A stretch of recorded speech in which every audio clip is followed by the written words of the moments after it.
Good evening my dear students. మనం ledger పోస్టింగ్స్లో third పార్ట్ని మనం ఇవాళ చేయబోతున్నాము.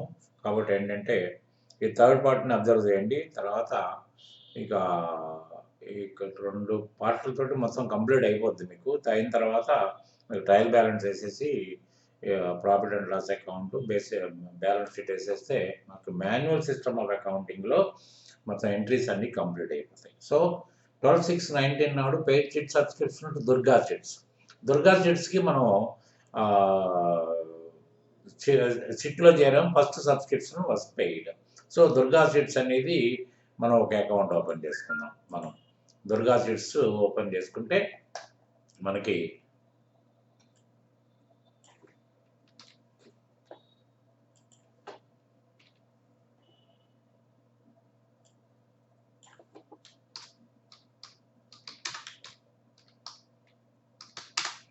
దుర్గా చిట్స్ అకౌంట్లో మనకి ఎప్పుడు ఉందని ఎంట్రీ 12/6 అనుకుంటా.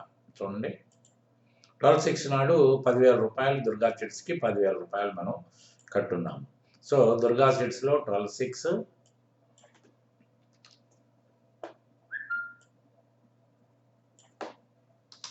To cash.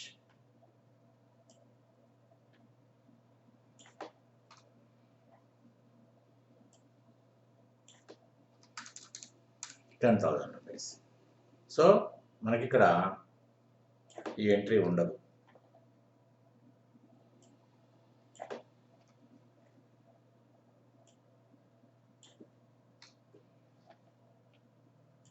తర్వాత ఏమైంది, క్యాష్ ఎంట్రీలో క్యాష్ అకౌంట్లోకి వెళ్ళి మనం ఎక్స్పెండిచర్ సైడు అంటే క్రెడిట్ సైడు మనం క్యాష్ అకౌంట్లో రాసుకుంటే సరిపోద్ది. సో క్యాష్ అకౌంట్ వచ్చేటప్పటికి మీకు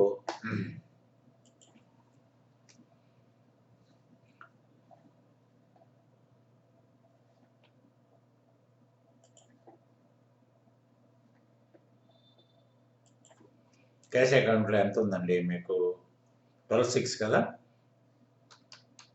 12/6/19 నాడు బై దుర్గా చిట్స్ 10,000.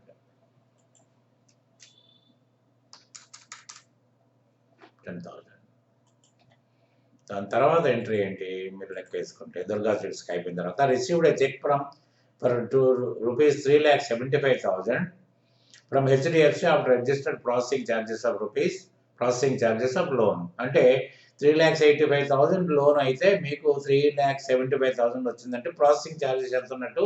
10,000 అన్నట్టు. దీంట్లో ఎంట్రీ 17 నాడు మీకు సిండికేట్ బ్యాంక్లో చెక్ వచ్చింది. సిండికేట్ బ్యాంక్లో మనం చెక్ HDFC లోన్ వేసుకుందాం. ముందు HDFC loan 3,85,000. So HDFC loan 3,85,000.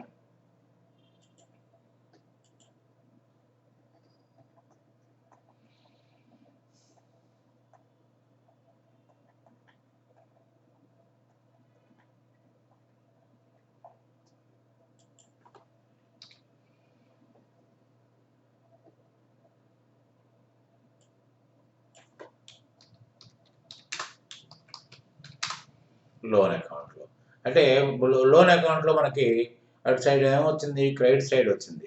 కాబట్టి ఏంటంటే క్రెడిట్ సైడు మనకి ఎంత ఇచ్చారు?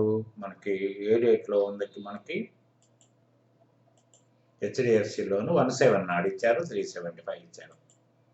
17 నాడు 375 క్రెడిట్ సైడే వస్తుంది. ఎందుకంటే మనకి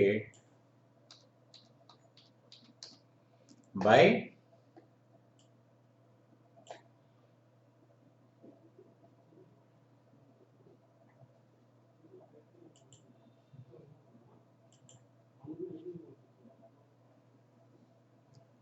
ఎంత? 3,85,000. 3,85,000కి ఏ విధంగా వచ్చింది? సిండికేట్ బ్యాంక్కి 375, processing charges 10,000.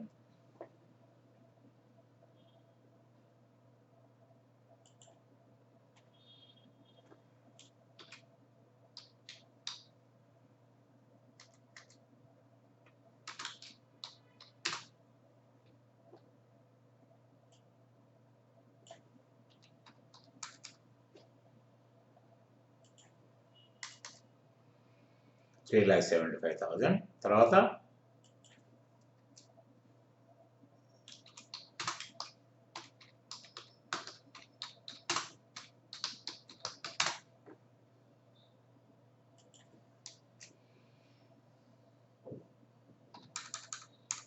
$10,000.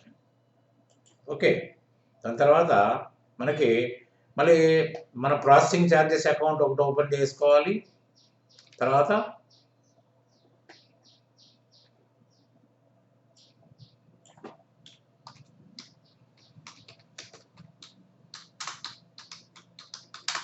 Processing charges account open చేసినప్పుడు మీకు ఏమవుతుంది,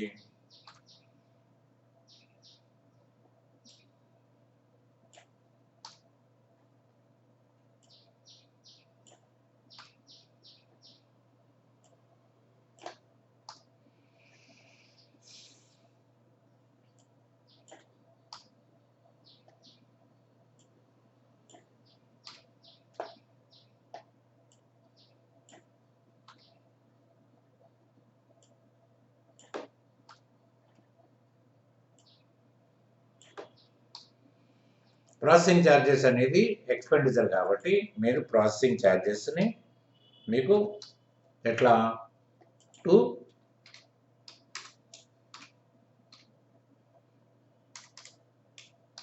హెచ్డిఎఫ్సి లోన్ ఎంత ఉంది మనకి 10,000. ఓకే, తర్వాత మనకి సిండికేట్ బ్యాంకులో డబ్బులు వచ్చినాయి. మనకి ఈ డబ్బులు 375 ఎక్కడ వచ్చిందండి, సిండికేట్ బ్యాంకులో వచ్చింది. సిండికేట్ బ్యాంకులో కూడా మనం డెబిట్ సైడే వేసుకోవాల్సి వస్తుంది అన్నారా, అంతే కదా. సిండికేట్ బ్యాంకులో కూడా మనం డెబిట్ సైడ్ వేసుకోవాలి. ఎప్పుడు డేటు 1/7/19 నాడు టు దేని ద్వారా వచ్చింది మనకి హెచ్డిఎఫ్సి లోన్ ఎంత ఉందండి, 3,75,000. ఇక్కడ 3,75,000 ప్లస్ 10,000 డెబిట్ సైడ్ అయింది. అక్కడ క్రెడిట్ సైడ్ హెచ్డిఎఫ్సిలో అది అయింది. అంటే 3,85,000కి మనకి సరిపోయింది అన్నారా.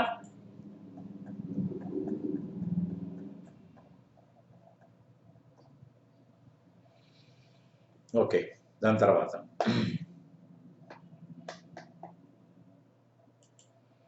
తర్వాత ఏముందండి ఇక్కడ, దుర్గా సిట్స్ అయిపోయింది, సిండికేట్ బ్యాంక్ అయిపోయింది. 30/6/19 vehicle purchase 2 lakhs with an advance of ₹10,000 and balance on vehicle loan taken from Shriram Finance. So ఇక్కడ మనకి వెహికల్ ఒకటి కొనుక్కున్నాం 2 lakhsకి, తర్వాత క్యాష్ ఒక 10,000 ఇచ్చాం, శ్రీరామ్ ఫైనాన్స్ 1,90,000. అంటే వెహికల్ అకౌంట్లోకి పోయి మనం అది చేద్దాం. వెహికల్ అకౌంట్లోకి పోతే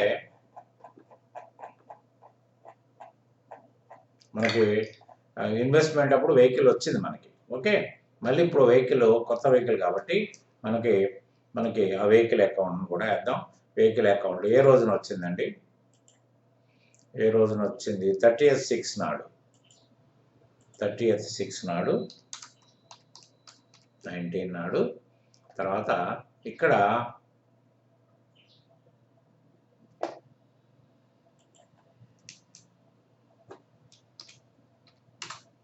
దేని ద్వారా వచ్చిందండి, 30/6 నాడు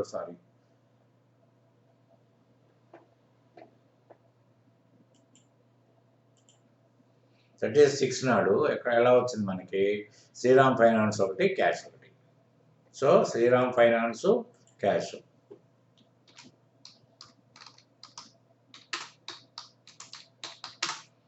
శ్రీరామ్ ఫైనాన్స్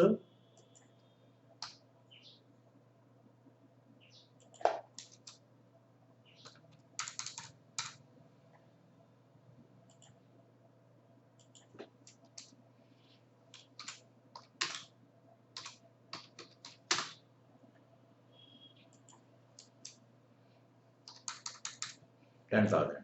ఓకే, తర్వాత క్యాష్ అకౌంట్లోకి కూడా పోయి మనం ఏం చేసుకోవాలి, క్యాష్ అకౌంట్లోకి పోయి కూడా మనం ఖర్చు రాసుకోవాల్సి వస్తుంది. క్యాష్ అకౌంట్లోకి పోయి కూడా మనకి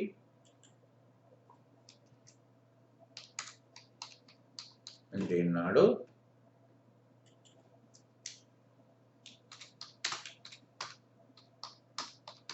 బై వెహికల్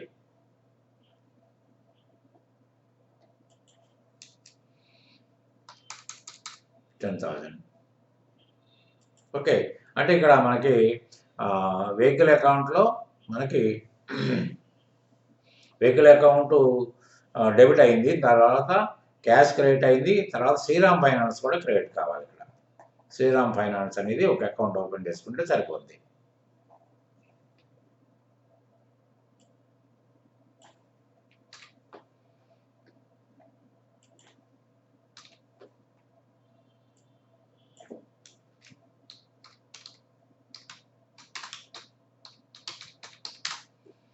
శ్రీరామ్ ఫైనాన్స్ అకౌంట్లో కూడా శ్రీరామ్ ఫైనాన్స్ కూడా క్రెడిట్ అవుతుంది కాబట్టి ఇక్కడ మీకు 30/6 నాడు ఎంట్రీ వేసుకోవాలి. 30/6/19 నాడు బై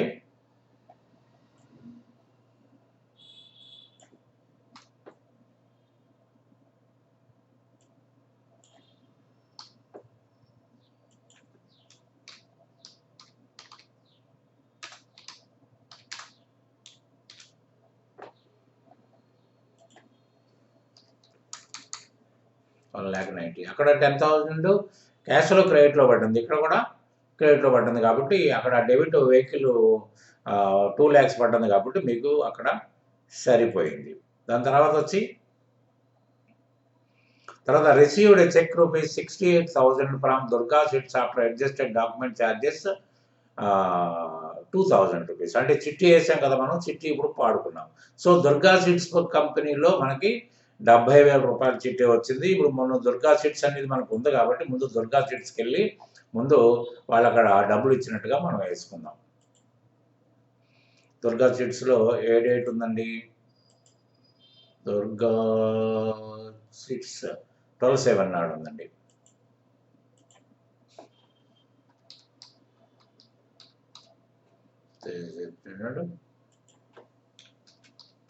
బై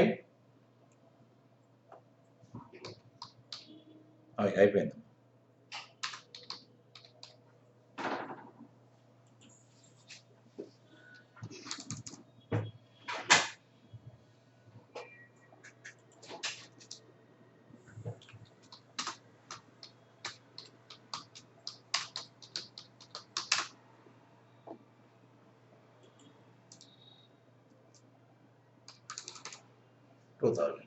ఇక్కడ ఈ డబ్బులు తీసుకుని వెళ్ళి అక్కడ సిండికేట్ బ్యాంకులో వేసాం కాబట్టి 12/7 నాడు సిండికేట్ బ్యాంకులో వేద్దాం.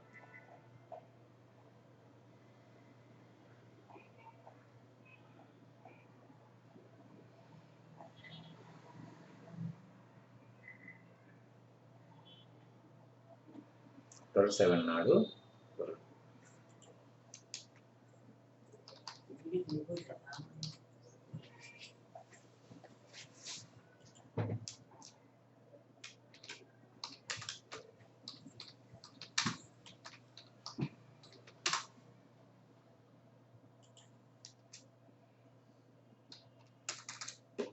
తర్వాత ఇంకా మిగిలింది ఏముంది? ఇంకా డెబిట్లో అక్కడ 70,000 అక్కడ రాసాం కాబట్టి ఇక్కడ మిగిలింది ఏముంది? డాక్యుమెంట్ ఛార్జెస్ కూడా మనం ఓపెన్ చేసుకుందాం. వీలైతే ప్రాసెసింగ్ ఛార్జెస్లో పెట్టేసుకుంటే సరిపోద్ది అసలు, ఎందుకంటే మళ్ళీ దీనికి లేకుండా ప్రాసెసింగ్ ఛార్జెస్ ఇది ఒకటే. మీకు యాక్చువల్గా చెప్పాలంటే ప్రాసెసింగ్ ఛార్జెస్ రెండు ఒకటే కాబట్టి మనం ప్రాసెసింగ్ ఛార్జెస్లోనే పెట్టేసుకుందాం.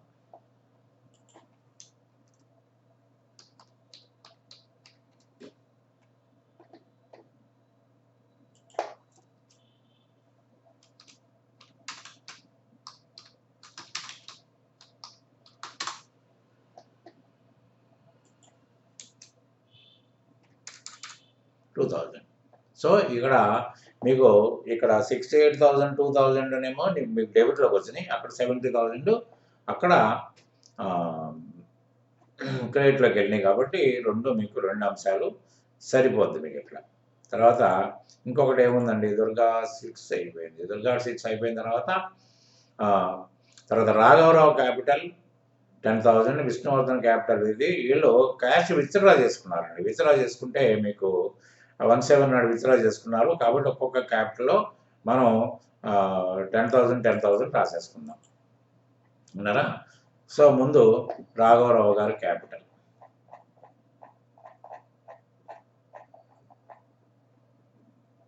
క్యాష్ అకౌంట్లో కూడా ముందు 17 నాడు వేసుకుందామండి.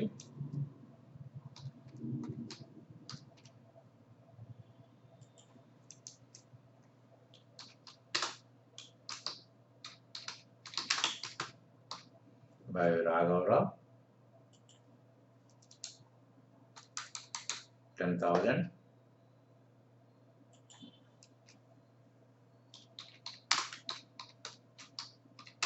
By Vishnuvardhan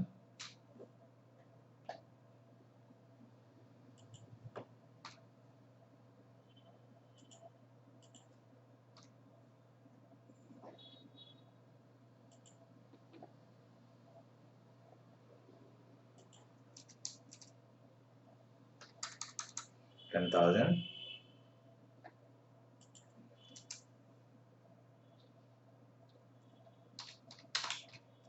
By Tulsi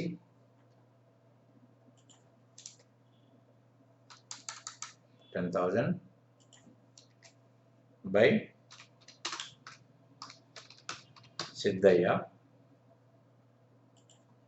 10,000. సరే, ఈ నలుగురికి మనం ఇక్కడ వచ్చేసాం. తర్వాత క్యాష్ అకౌంట్లోకి వెళ్ళి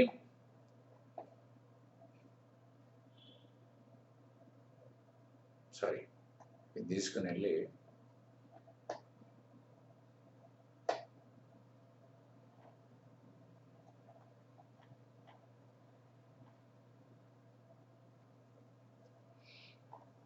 వీళ్ళకి డెబిట్ చేయాలి, అంతేగా.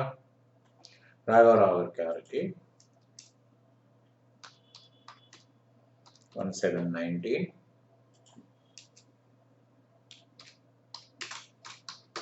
అంటే రిసీవింగ్ ఆస్పెక్ట్ కాబట్టి ఇది ఇక్కడ. అంటే దీని అర్థం ఏంటి? 88,922 రూపాయలు ఒకటి వాడుకున్నాడు, 10,000 రూపాయలు ఒకటి వాడుకున్నాడు. తర్వాత ఇక్కడ విష్ణువర్ధన్ గారు కూడా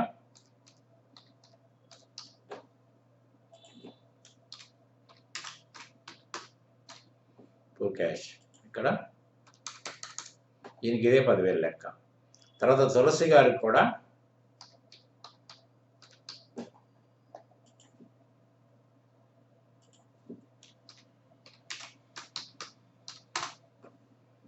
క్యాష్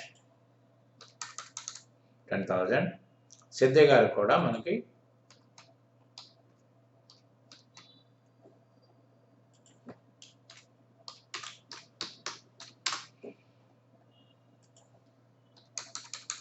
$10,000. ఓకే, ఈ విధంగా మనకి వాళ్ళకి డబ్బులు డిస్ట్రిబ్యూషన్ చేయటం అయిపోయింది టువార్డ్స్ దేర్ డ్రాయింగ్స్. ఏమండి, దాని తర్వాత ఏమైంది? ఇక్కడ computer purchase 25,000 and Siddaiah's credit card. Siddaiah garu credit card ద్వారా మనం 25,000 రూపాయల కంప్యూటర్ కొన్నాం. సో కంప్యూటర్ అకౌంట్ని డెబిట్ చేసి సిద్ధయ్య గారి అకౌంట్కి క్రెడిట్ చేయాల్సి వస్తుంది. సో ఆ విధంగా ముందు సిద్ధయ్య గారి అకౌంట్కి వెళ్దాం. సిద్ధయ్య గారి అకౌంట్లో మనకి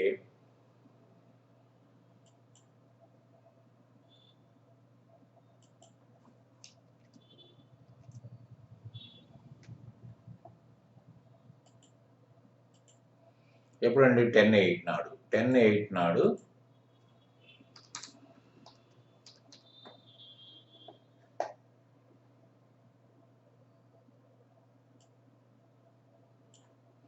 10/8 నాడు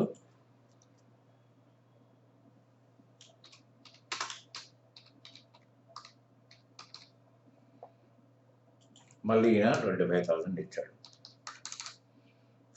కంప్యూటర్ అకౌంట్లోకి వెళ్ళి మరి మనం కంప్యూటర్ కూడా మనం డెబిట్ చేద్దాం.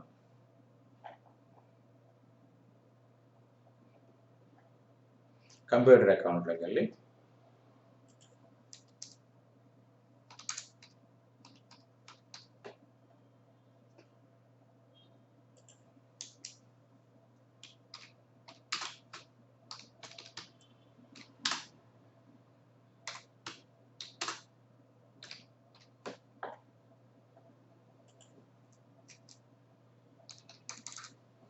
$25,000. ఓకే, అక్కడ కదా అయిపోయింది. దాని తర్వాత ఏమైంది మనకి? తర్వాత విష్ణువర్ధన్ గారు మనకి ఇక్కడ ఆయన డబ్బులు తీసుకున్నాడు.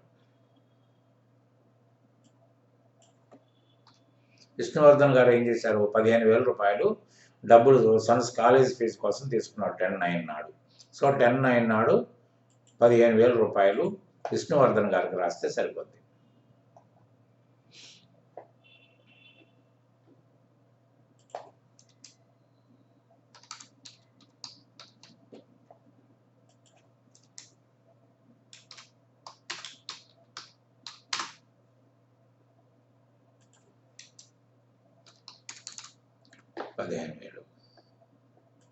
క్యాష్ అకౌంట్లోకి వెళ్ళి క్యాష్ని క్రియేట్ చేస్తే ఇక్కడ వ్యవహారం నడిచిపోద్ది.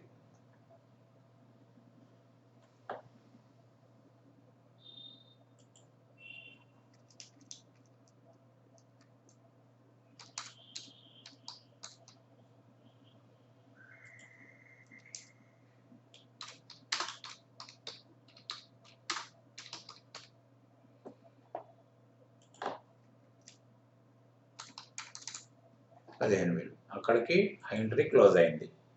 తర్వాత మనం చేయాల్సింది ఏంటి, విష్ణువర్ధన్ గారు అయిపోయారు. Purchased goods worth 1,25,000. From which 25,000 worth of goods are taken by staff and it is recorded as staff advance. It is agreed for deduction rupees 5,000 per month. So 27/9 నాడు 1,25,000 కొన్నాం. దాంట్లో 25,000 స్టాఫ్ అడ్వాన్స్, తర్వాత ఇది. సో 27/9 నాడు మనకి purchase చేద్దాం.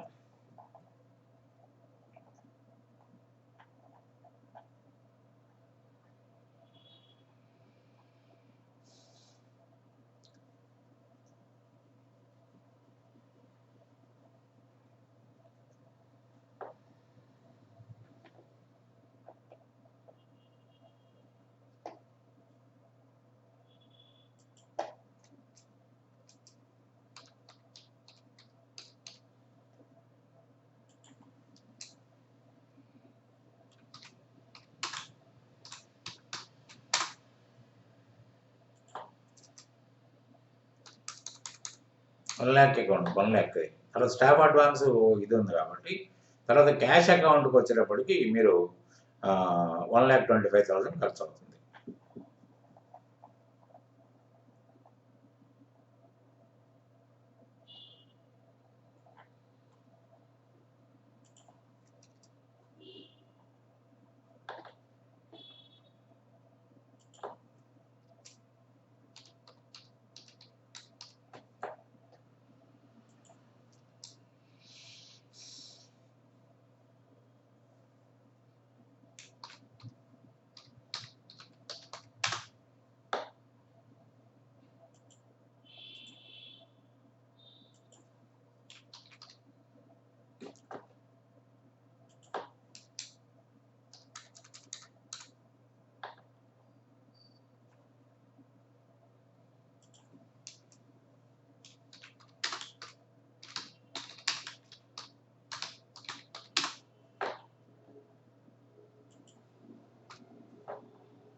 ఇక మనం ఒకటి చేయాల్సింది ఏంటి, ఒక స్టాఫ్ అడ్వాన్స్ అకౌంట్లో ఒకటి డెబిట్ చేసుకుంటే మనకి దేర్ ఎండ్స్ ది మ్యాటర్.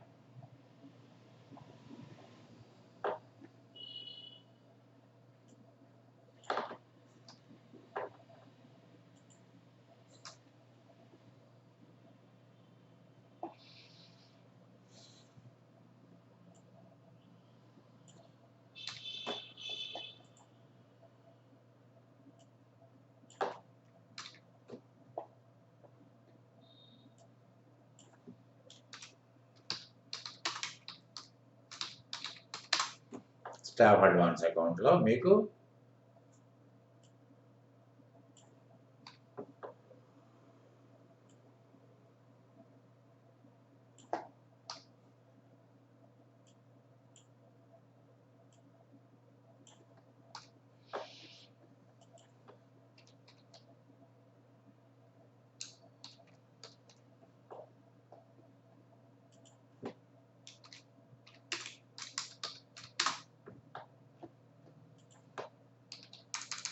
సరిపోయింది కదా. అక్కడ మనకి ఏమైంది, క్యాష్లో 1,25,000 అయింది, ఇక్కడ పర్చేజ్లో 1 lakh అయింది, ఇక్కడ స్టాఫ్ అడ్వాన్స్లో ఇది కాబట్టి ఆ అకౌంట్ మనకి సరిపోయింది.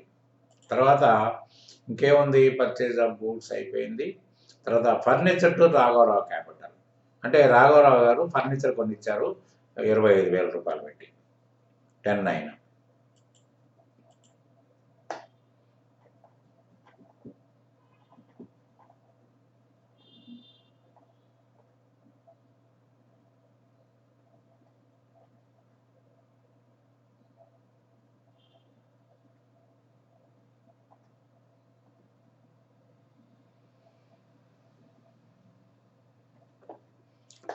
నాడు ఫర్నిచర్ కొనిచ్చారు.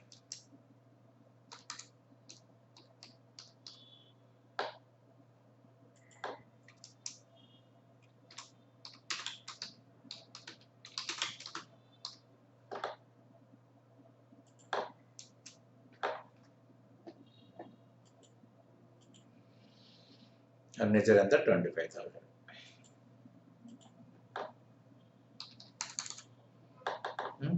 రాఘవరావు దాంట్లో క్రెడిట్ వేసుకోవాలి.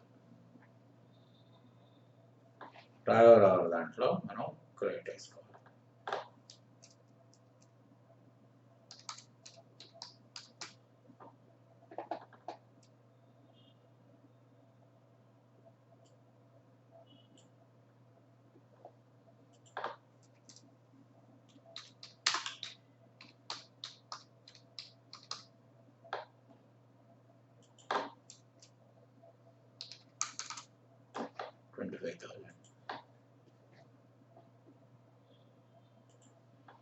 అది అయిపోయింది కదా. ఇక నెక్స్ట్ మనకి మిగిలింది ఏంటి, ఫర్నిచర్ అయిపోయింది. రాఘవరావు క్యాష్ లాస్ ఆన్ ఫర్నిచర్ అంటే మన దగ్గర అంతకుముందు 35,000 రూపీస్ వర్త్ ఫర్నిచర్ వచ్చింది. ఇప్పుడు ఇక్కడ చూడండి, ఇక్కడ మనకి మీకు ఒకటి అర్థం అవుతుంది. ఫర్నిచర్ అకౌంట్ ఉంది కదా, ఇక్కడ 35,000 రూపీస్ ఫర్నిచర్ ఉంది కదా, ఆ 35,000 రూపీస్ ఫర్నిచర్ సోల్డ్ అవుట్, అంటే డిస్పోజల్. దానికి మనం ఏం చేశారు, ఇక్కడ మనకి క్యాష్ 31,500 వచ్చింది, 3,500 లాస్ వచ్చింది. సో ఫర్నిచర్ అకౌంట్లో మనకు క్యాష్ వచ్చేటప్పటికి 30th నాడు మనం ఒక ఎంట్రీ వేసుకుందాం. ఇక్కడ మనకి 19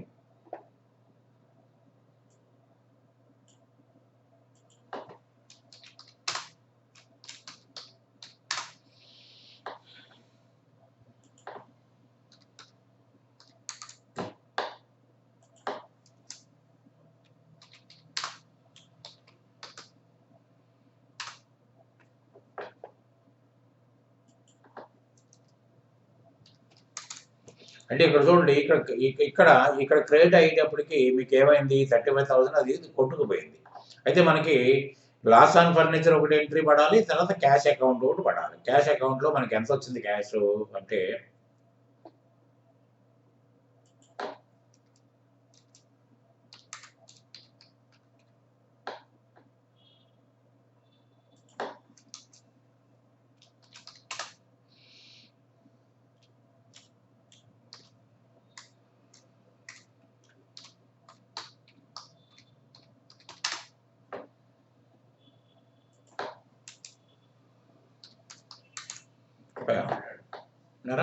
తర్వాత మనకి ఈ లాస్ ఆన్ ఫర్నిచర్ అనేది ఒకటి మనకి ఎంట్రీ వేసుకోవాలి.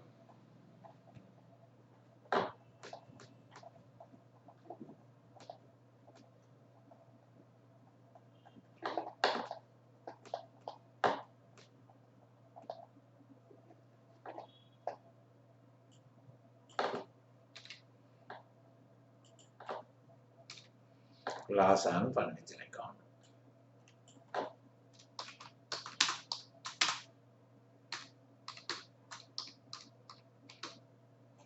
ఫర్నిచర్ అకౌంట్ అలా. దీన్ని లాస్ ఆన్ ఫర్నిచర్ ఎప్పుడు 30th నాడు కాబట్టి ఇక్కడ మీకు డెబిట్ సైడ్ పడుతుంది కాబట్టి ఇది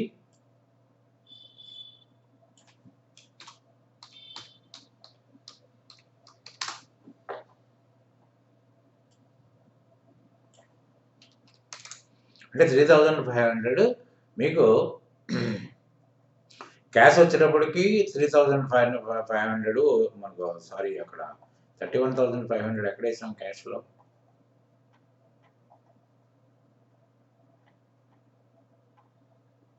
ఎక్కడ వేస్తాం? 30 ఇది రెసీట్ కదా.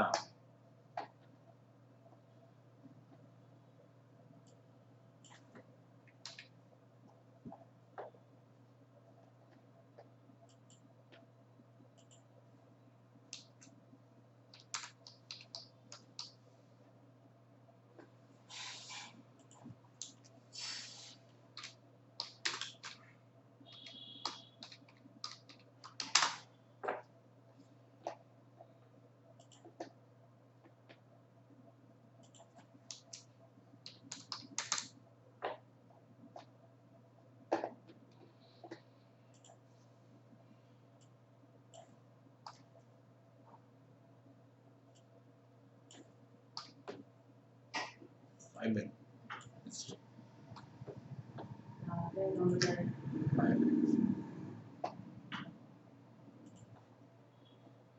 ఓకే, దాని తర్వాత లాస్ ఆన్ ఫర్నిచర్ కూడా అయిపోయింది. తర్వాత ఈ లాస్ట్ ఐటమ్